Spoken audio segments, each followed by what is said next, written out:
बताइए, जो भारतीय दिफाई बजट में इस वक्त जो 20 से 25% इजाफा कर रहा है भारत, तो क्या ये ताकत की अलामत है या पाकिस्तान से मिलने वाले झटके का रद्द-ए-अमल है कि वो इतना बुखलाहट का शिकार है कि उनके समझ ही नहीं आ रहा, वो हर तरफ से जो है वो भारी मिकदार में जो है वो दिफाई हथियार जो है खरीद रहे हैं और इतना बजट उन्होंने बढ़ा दिया अपना? बिल्कुल, इसमें एक तो ये जरूर कह सकते हैं कि जिस तरह की उनको हजीमत का सामना करना पड़ा, जिस तरह उनको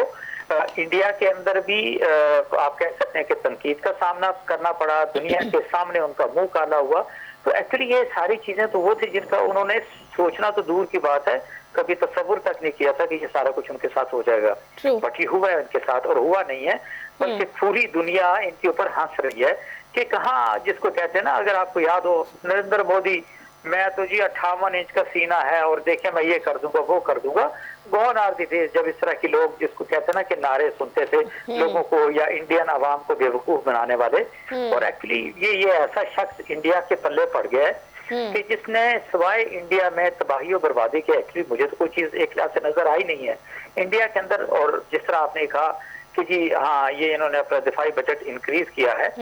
व्हाट टू टॉक ऑफ, मैं कहता हूँ जी कि 25% नहीं, ये 100% भी अपना दिफाई बजट ये इंक्रीज कर ले। बट आई वुड सिंपली से कि जिस तरह हम तैयार हैं, हमारी आर्म फोर्सेस तैयार हैं, और हमारी आर्म फोर्सेस के पीछे जो अवाम तैयार है, और फिर उसी के साथ जो आपका अपना फोर्सेस का स्ट्रक्चर है,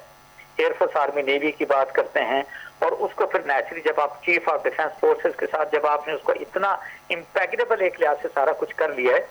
तो मैं ये समझता हूँ कि अब अगर इंडिया इस तरह की कोई हमाकत करता है या कोई गलती करता है, तो ये उनके तस्वुर में भी नहीं होगा कि उनके साथ एक्चुअली होना क्या है इस दफा। हकीकत तो मैं आपको बताऊं, फाइन ये भी हम कह सकते हैं कि इवन 9 मई की सुबह जब ये सारा सीज फायर हुआ, जो कुछ भी हुआ, तो it was not on the request of, अगर आप ये कहें कि पाकिस्तान की बेस पे था, it was actually Narendra Modi और उसकी हुकूमत और उसका फॉरेन ऑफिस जो था, और वो वहां पर अमेरिका का जो स्टेट डिपार्टमेंट है और डोनाल्ड ट्रंप से वहां जाके एक लिहाज से गिड़गिड़ा के उन्होंने कहा जी कि नहीं, हम ये सारा कुछ करें, अदरवाइज तो हम तो किसी जगह नहीं रह गए। और प्रैक्टिकली मैं आपसे बताऊं कि India is no more what it used to be prior to May की, अगर आप ये बात करते हैं 9 मई से पहले की आप बात कर लें, अभी know the situation has totally change. और ये जो कुछ भी कर लें, मतलब एक बबल था एक्चुअली, जो कि पाकिस्तान ने उनके मुंह पे